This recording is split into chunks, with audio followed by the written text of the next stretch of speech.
On the morning she believed her struggles were finally over, Margaret faced a truth so sharp it could have broken her heart forever. She had spent 17 years cleaning office floors at night, praying for brighter days. Her son Patrick, now a millionaire at only 38, was her pride. He had built Bright Path Group from nothing, employing over 200 people. Yet, beneath his success, there were shadows she had chosen not to see. This Thanksgiving morning, as Margaret set her modest dining table, she did not know the day would expose lies carefully hidden by the people she trusted most. Patrick arrived that afternoon, his presence filling the tiny house with both joy and tension. Where are you watching from today? Kindly hit like, comment, and subscribe to this channel for more. Margaret had prepared his favorite dishes, even though the groceries meant she would skip lunch the following week. She wanted everything perfect.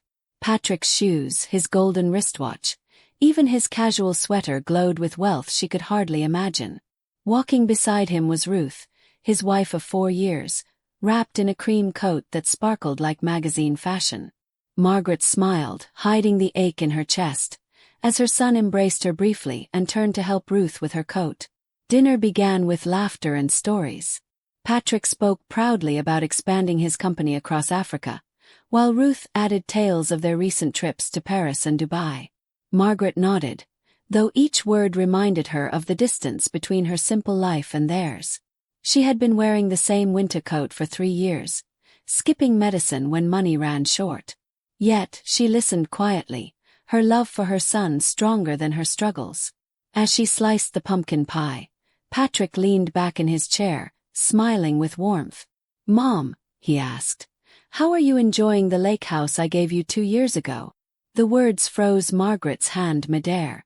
For a moment, Margaret thought she had misheard. She set the pie server down slowly, her eyes searching Patrick's face. "Lake house," she whispered, her heartbeat quickening. Patrick's smile faltered. "Yes, Mama. The house on Lake Alonda. I transferred it to your name for your birthday 2 years ago. Don't you remember?" Margaret shook her head firmly. "Patrick, I would never forget something like that.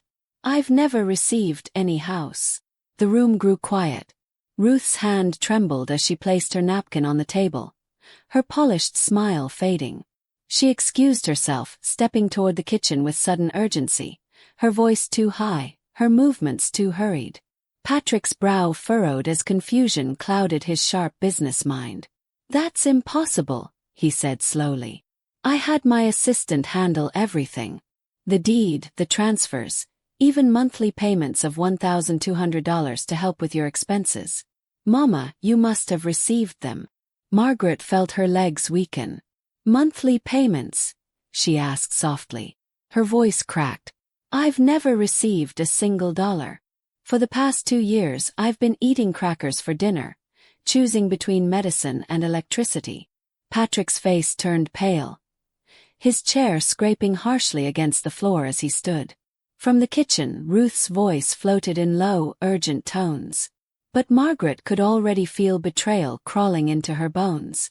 Patrick stormed toward the kitchen, his expensive shoes thudding against the floor. Margaret followed slowly, clutching the edge of the table for support. They found Ruth with her back turned, her hands trembling as she dialed her phone in haste. When she noticed Patrick standing there, her face stiffened. "Patrick," she said, forcing a smile, "there must be some mistake. Maybe your mother forgot." But Patrick's eyes narrowed. Forgot. To live in a lake house. To receive thousands of dollars. His voice cracked like thunder. Ruth's lips quivered, but no words came. For the first time, Margaret saw the mask slip from her daughter-in-law's face. Margaret sank into a chair, her strength nearly gone. She had always trusted Ruth, even defended her when neighbors whispered she was too materialistic. Now the truth struck harder than a storm. Patrick's voice lowered, but the weight of his words pressed heavily against the walls. "Where is the money, Ruth? Where is the house?" His fists clenched as he tried to steady himself. Ruth looked away, her eyes darting toward the phone still glowing in her hand. Margaret's heart sank deeper. She remembered every sleepless night, every skipped meal, every tear hidden in the darkness. Could it be that Ruth had stolen not just money, but years of her dignity? Ruth finally spoke, her words spilling like broken glass. "I only wanted to protect us, Patrick. Your mother, she lives too simply. She wouldn't know what to do with a house like that. And the money." She stopped, her throat tightening. Patrick stepped closer, his voice shaking with fury. "So you decided to protect her by leaving her to starve? By lying to me? By stealing from my own mother?" Ruth's face twisted, half in guilt, half in pride. "I made sure we lived the life we deserved. You're a man of status, Patrick. Imagine people seeing your mother living in that tiny house, wearing rags. I couldn't bear the shame." Margaret gasped, tears flooding her eyes. "Shame," she whispered, her voice trembling. "I wore those rags to make sure Patrick had shoes for school. I slept hungry so he could eat. And you," she pointed a shaking finger at Ruth, "you felt shame because of me." Patrick turned, his face pale with disbelief, as if seeing his wife for the first time. His hands shook as he slammed them on the counter, making the plates rattle. "Ruth, I gave you everything. And still you took from my mother. Do you even understand what you've done?" Ruth's eyes welled, but her silence was an answer louder than any words. The house grew unbearably quiet, broken only by Margaret's sobs. Patrick knelt beside his mother, holding her trembling hands. "Mama, I promise you this ends tonight. Every cent, every house, every lie will be exposed. You will never live in darkness again." Margaret shook her head gently. "Patrick, I don't need riches. I only needed honesty, respect, and a son who remembers where he came from." Her words pierced deeper than any blade. Ruth shifted uncomfortably, her polished nails scraping against her phone. For the first time, the power she had wrapped around herself seemed to crumble, leaving her face bare with fear. Patrick rose from his knees, his mind racing. He grabbed his phone, dialing his lawyer immediately. "Check the records for the Lake Alonda property under my mother's name," he ordered firmly. The lawyer hesitated, then promised to call back within minutes. Ruth shifted nervously, her eyes fixed on the floor. Margaret watched the scene unfold, her heart torn between anger and sorrow. She had never wished for wealth, only peace. Yet here she sat, watching her son's marriage unravel because of secrets built on greed. The silence in the room was so heavy that even the ticking wall clock seemed louder, striking against Ruth's shallow breaths. The lawyer's call returned quickly, his tone grim. "Patrick, the house is not in your mother's name. It was signed over to Ruth 3 weeks after you purchased it. And the monthly stipends, they've been going to her personal account all this time." Patrick froze, his jaw tightening. His hand gripped the phone so tightly it nearly cracked. Margaret closed her eyes, a tear sliding down her wrinkled cheek. Ruth, realizing the truth had now been spoken aloud, finally lifted her chin with defiance. "Yes, I took it. And I'd do it again. I built this image with you, Patrick. Without me, you'd still be that boy from the slums." Patrick's eyes blazed with fury, his chest heaving. "That boy from the slums was raised by a woman who worked herself to the bone to keep me alive," he shouted, pointing toward Margaret. "You took what belonged to her, what was meant to honor her, and turned it into your crown of vanity." Ruth scoffed, crossing her arms. "I protected you from embarrassment. The world respects us now. Would they respect you if they saw your mother living like a beggar? No, Patrick. I gave us status." Margaret reached out, her voice breaking. "Son, wealth without love and truth is a curse. Don't let it blind you." Patrick paced the room like a lion trapped in a cage. He turned sharply to Ruth, his voice steady but low, the kind that carried storms within.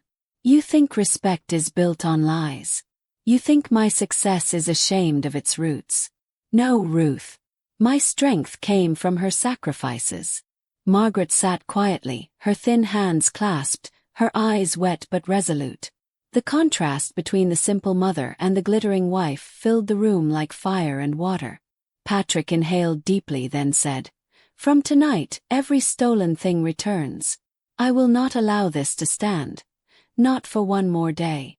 Ruth's eyes widened, panic replacing her arrogance. "Patrick, wait. You can't just." But he silenced her with a look so sharp she fell quiet. Margaret tried to stand, but her knees buckled. Patrick caught her and guided her gently to the sofa. "Mama," he whispered, his voice softer now, "you've lived too long in shadows. You will not suffer another night because of me." Ruth wrung her hands, stepping closer. "Patrick, please. Think about the family, the media, the company. If this goes public, Bright Path Group could collapse." But Patrick shook his head. "A company that collapses because of truth is not worth saving." The phone rang again, this time Patrick's financial advisor. "Patrick, we've reviewed the transactions. Nearly $500,000 have been funneled into Ruth's personal ventures. Designer brands, luxury trips, investments under her name. It's all documented." Margaret gasped, covering her mouth. Patrick's grip on the phone trembled. His world tilted, not because of the money, but because of the betrayal. He stared at Ruth, his voice hoarse. $500,000. While my mother lived without medicine." Ruth's face crumbled. "I wanted us to have the life others envy. I was only thinking of us." But Margaret's quiet sobs echoed louder than Ruth's excuses. Patrick turned toward the window, staring out at the fading sunlight. The weight of betrayal pressed on his chest like stone. Behind him, Ruth took a step forward, her voice pleading. "Patrick, I love you. Everything I did was for us." But Margaret finally spoke, her tone carrying the power of a woman who had endured too much. "Love that steals, lies, and humiliates is not love. It is poison." Patrick swallowed hard, her words sinking deep. He had built Bright Path Group on values of hard work and integrity. Yet, under his own roof, deceit had eaten at his foundation like termites in wood. The sound of a car pulling up broke the silence. It was Patrick's younger cousin, Emmanuel, who had come to drop off a package. He stepped inside, sensing the tension immediately. "What's happening here?" he asked cautiously. Patrick handed him the phone with the records. Emmanuel's face darkened as he scanned the figures. "This is theft, Patrick. You can't ignore it." Ruth stepped back, her polished nails digging into her palms. "Don't meddle, Emmanuel," she snapped. But Emmanuel shook his head. "This is family. And family deserves truth." Margaret looked at Emmanuel with weary eyes, silently grateful someone else stood by her side. Patrick squared his shoulders, his decision forming. "Tomorrow morning," he declared, "we go to the authorities. Every record will be handed over. Every property returned. My mother will be restored." Ruth's face twisted in horror. "You'd destroy me like this? After everything I gave you?" Patrick turned slowly, his eyes hard as steel. "You destroyed yourself the day you chose greed over love." Margaret reached out to her son, whispering, "Patrick, don't let anger consume you. Justice, not revenge." Her wisdom steadied him, but his resolve remained unshaken. Ruth, realizing her grip on him was slipping, collapsed into a chair, her face buried in her hands. Night fell heavy on the small house, but the air felt lighter than it had in years. Margaret rested on the sofa, Patrick by her side, holding her hand like the child he once was. Ruth sat in the corner, stripped of the power she once carried, her eyes empty with fear. Emmanuel stood near the door, a silent guard against further deceit. The truth had finally broken free, like a river bursting through a dam. But Margaret knew this was only the beginning. "Patrick," she whispered, "you must choose wisely now. A man is measured not by what he builds, but by how he protects those who gave him life." Morning broke with sharp rays of sunlight spilling into the living room. Patrick hadn't slept. He sat upright, watching his mother breathe peacefully for the first time in years. Ruth paced back and forth, her hair messy, her eyes swollen from crying. "Patrick, think about what you're doing," she pleaded. If this gets out, people will laugh at us. They'll mock Bright Path Group. They'll say your own wife destroyed you. Patrick turned, his voice firm but calm. Better mocked for the truth than honored for lies. Margaret stirred, whispering, "My son, let the truth shine, no matter how it burns." By mid-morning, Patrick gathered all the documents: bank statements, property deeds, receipts of luxury purchases. Emmanuel stood beside him, ready to escort them to the authorities. Ruth tried one last time, grabbing Patrick's arm. "If you do this, you'll ruin our marriage. Do you want to throw away everything we built together?" Patrick pulled free, his face carved with determination. "You ruined it the moment you betrayed my mother. There's no marriage without trust." Ruth's lips trembled, but no words came. Margaret, seated on the sofa, looked at Patrick with pride and sorrow mingled together. "After Page, this is serious fraud," he said gravely. "Mr. Patrick, we'll launch an immediate investigation. Mrs. Ruth may be summoned for questioning." Ruth's face went pale, her hands tightening into fists. She tried to speak, but Patrick cut her off. "No more lies, Ruth. It's over." Margaret sat quietly, her thin shawl wrapped around her shoulders. For her, this wasn't about punishment. It was about finally being seen, finally being valued after years of silence. When they returned home, Ruth exploded with rage. "Do you know what you've done? You've humiliated me. I stood by your side when no one else did. I gave you class, I gave you status." Patrick turned to face her squarely. "And my mother gave me life. Without her there would be no Patrick, no Bright Path, no us. You chose to spit on her sacrifices. That is your shame, not mine." Ruth's eyes burned, but the words struck her harder than any blow. Margaret leaned back against the cushions, her frail smile faint but triumphant. That evening, Margaret called Patrick into her room. Her voice was weak but steady. "My son, you have fought well, but now comes the harder part. Choosing what kind of man you will be after this storm. Don't let bitterness grow in your heart. Justice has been done, but forgiveness will keep you whole." Patrick swallowed hard, struggling with her words. "Mama, after everything she did, how can I forgive?" Margaret touched his hand gently. "Because forgiveness is not for her, it is for you. A heavy heart cannot rise." Patrick nodded, though the weight of her wisdom pressed heavily on him. Meanwhile, Ruth sat alone in the living room, staring at the remnants of her illusions. The house no longer felt like hers. The air itself seemed to reject her presence. Her phone buzzed with messages from her friends, lavish companions who once admired her wealth. Now they asked questions, whispers of scandal already spreading. She clenched the device tightly, realizing the empire she had built on lies was crumbling faster than she could defend it. For the first time, fear outweighed pride in her heart. Patrick stepped into the room and looked at Ruth in silence. She avoided his gaze, her shoulders slumped. "Ruth," he finally said, his tone softer but cold, "this house will no longer belong to you. Everything you took will be returned. I will ensure my mother lives her final years with dignity." Ruth looked up, tears streaking her face. "And me? What will happen to me?" Patrick's eyes hardened. "That depends on the choices you make now. Stand with truth or remain chained to lies. Either way, my path is set." Margaret, hearing their voices, slowly entered the room with Emmanuel's support. She looked at Ruth with eyes neither hateful nor forgiving, but filled with quiet strength. "Child," she said softly, "you thought riches could cover shame, but shame lives in the heart, not in clothes or houses.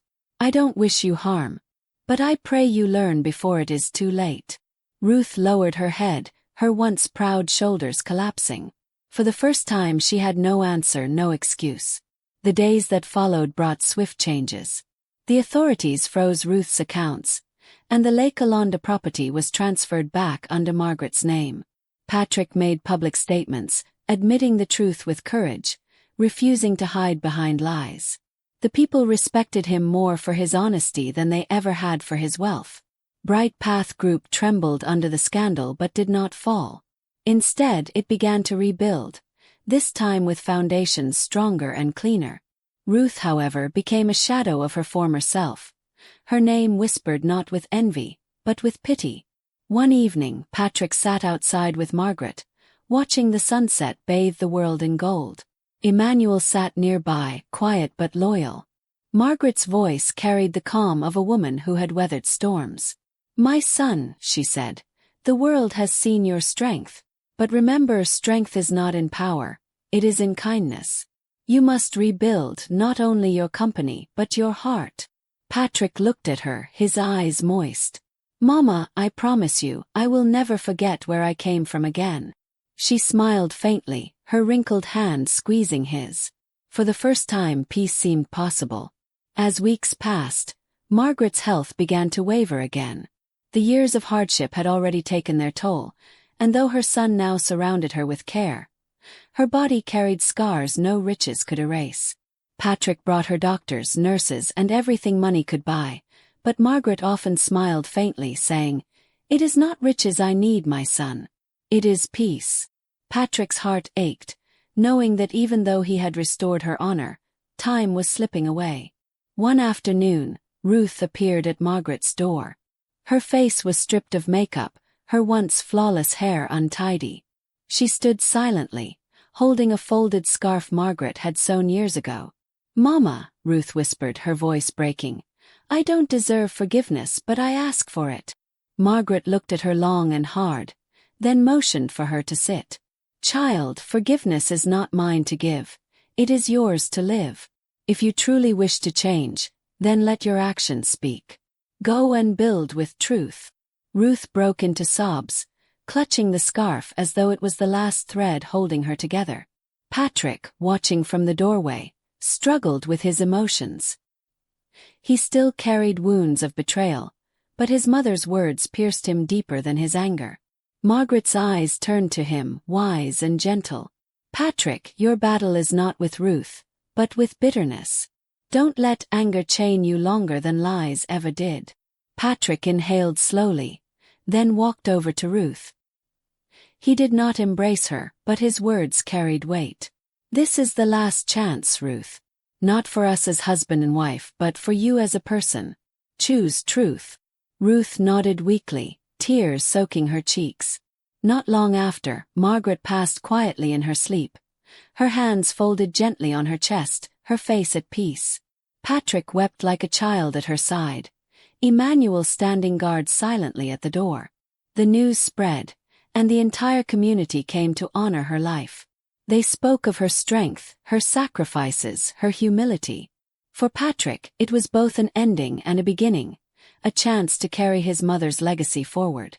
Ruth came too, sitting at the edge of the gathering, unseen by many, her face streaked with grief. In the months that followed, Patrick transformed Bright Path Group into more than a company. It became a symbol of integrity. He launched a foundation in his mother's name to help widows and single mothers, ensuring no woman would ever be abandoned as Margaret had been. Ruth disappeared from the city, leaving behind whispers of her downfall, but also a faint hope that her lesson had not been wasted. Standing at his mother's graveside, Patrick whispered, "Mama, your truth built my path.